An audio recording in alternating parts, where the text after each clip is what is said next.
সাব্বির ভাই, আপনি প্রপোজালে রাজি না হয়ে ভালোই করছেন, নাহলে তো আমার আপনারে বিয়ে করা লাগতো।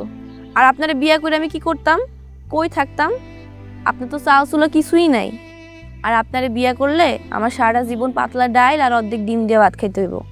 আপনার মধ্যে তো কোনো কোয়ালিটিই নাই। আর জানেন তো, অভাব যখন দরজায় আসে ভালোবাসা তখন জানলা দিয়ে পালায়।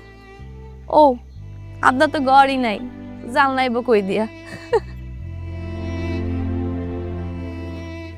ঠিক কথা কইছো। আমি অপদার্থ,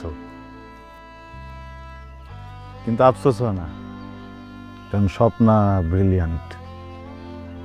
ওর যখন লেখাপড়া শেষ হইব দেখবা যে একটা স্কুল বা কলেজের শিক্ষিকা হয়ে গেছে, স্বপ্না চাকরি করব, আর আমি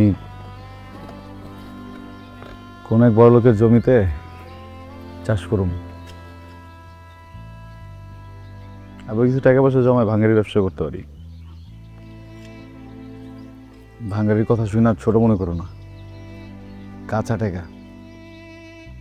বড় কথা কি জানো, দুইজন মানুষের ভিতরে যদি ভালোবাসা থাকে না, যে কোনো অবস্থাতেই ভালো থাকা সম্ভব। আপনি স্বপ্ন অনেক ভালোবাসেন, তাই না?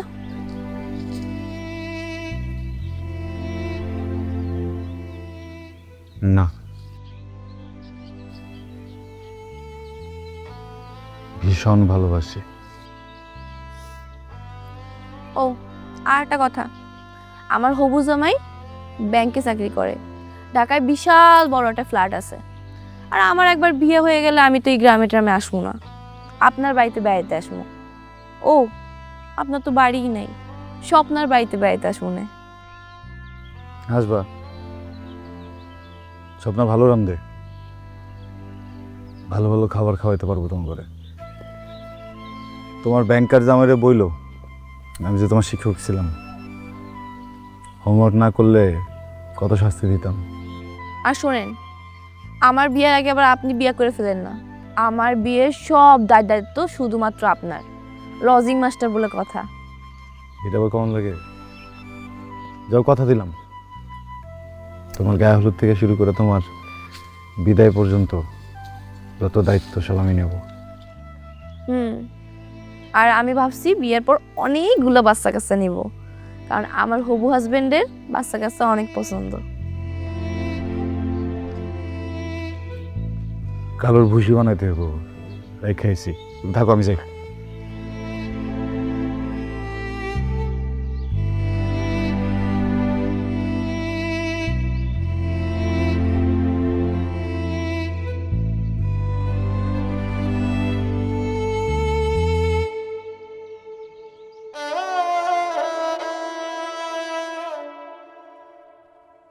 গত মাসে বিদ্যুৎ বিল বেশি আইছে, তাই এখন থেকে লাইট অফ থাকবো।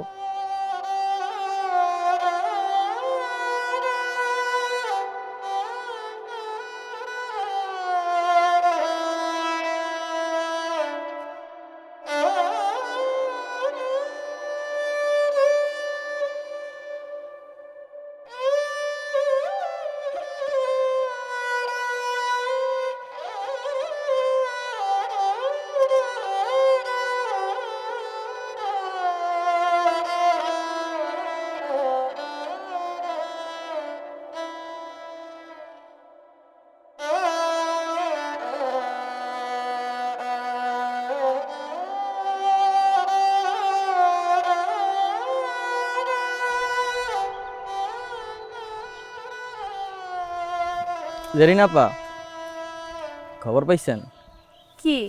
স্বপ্না আপার তো বিয়া। স্বপ্নার বিয়ে মানে? হ, আগামী সপ্তাহে সব কিছু রেডি। আচ্ছা তুই যা, আমি দেখতেছি ব্যাপারটা।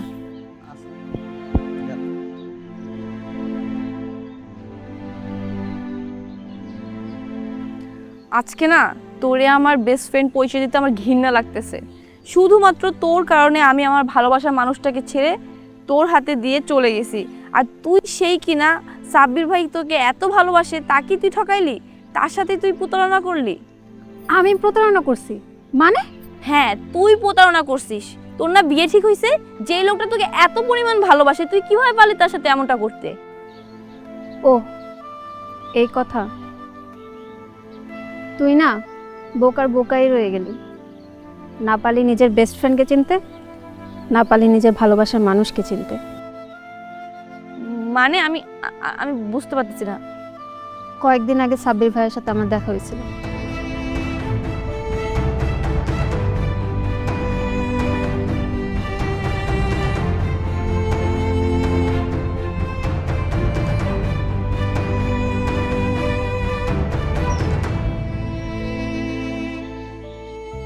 ভালোবাসতে হয়তো যোগ্যতা লাগে না, কিন্তু ভালোবাসার মানুষের পাইতে যোগ্যতা লাগে। আর সেই যোগ্যতা তো সাব্বির ভাইয়ের নাই। একটা চাল চুলোহীন মানুষ কিভাবে পারে তোর বাবা মার কাছে তার ভালোবাসার কথাটা বলতে? এই কারণেই সে আমার বলছিল এই অভিনয়টা করতে। সে তোদের বাড়িতে থাকে, তোদের বাড়ির নুন খাইয়া সাব্বির ভাই কিভাবে পারে তোদের সাথে নিমুখারামি করতে? সাব্বির ভাই তোদের বাড়িতে লজিং থাকে, লজিং থেকে ছাত্রীর সাথে সম্পর্ক তো গ্রামের মানুষ ভালো চোখে নেবে না, বদনাম করবে।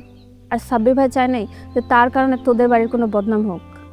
এই কারণেই সে তার নিজের ভালোবাসার বিসর্জন দিছে, যাতে তুই তোর পরিবারের পছন্দে বিয়েটা করিস। আর এজন্যই সে আমাকে তার সাথে মিথ্যা সম্পর্কের ব্যাপারে রাজি করাইছে। একটা মানুষের হৃদয় কতটা বড় হইলে সে তার ভালোবাসার মানুষের জন্য আর তার পরিবারের জন্য তার ভালোবাসার নিজের বুকের ভিতর রেখা কবর দিতে পারে।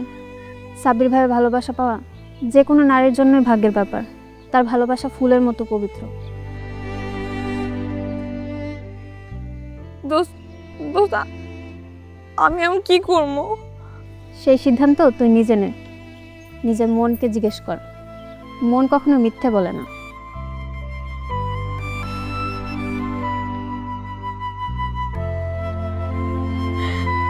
থ্যাংক ইউ দোস্ত।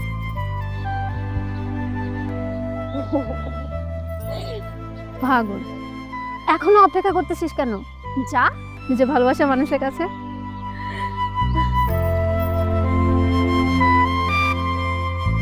এ আপা, দুলাভাইরে কইছিলে আমার ব্যবসার কথা? কমনে এই মরিচগুলো তোল।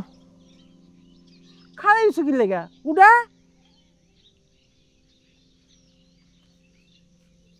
তা আমার কাজ। কাম তো কামই, এবার আমার আসসালামু আলাইকুম খালা। ওয়ালাইকুম আসসালাম। কেমন আছেন খালা? ভালো আছি, আছেন? আলহামদুলিল্লাহ। তুমি কেমন আছো? এই তো খালা ভালো আছি। আসলে খালাম্মা আপনার একটা কথা কওয়ার ছিল। আচ্ছা কও। খালাম্মা হইছে কি, ওই যে সাব্বির স্যার আছে না, সাব্বির স্যার আর মানিক ভাই কথা কইতাছিল ওইখানে বইয়া। আমি তো ওইটা হুইনা লাইছি। জেরিনা পারে তো পছন্দ করে,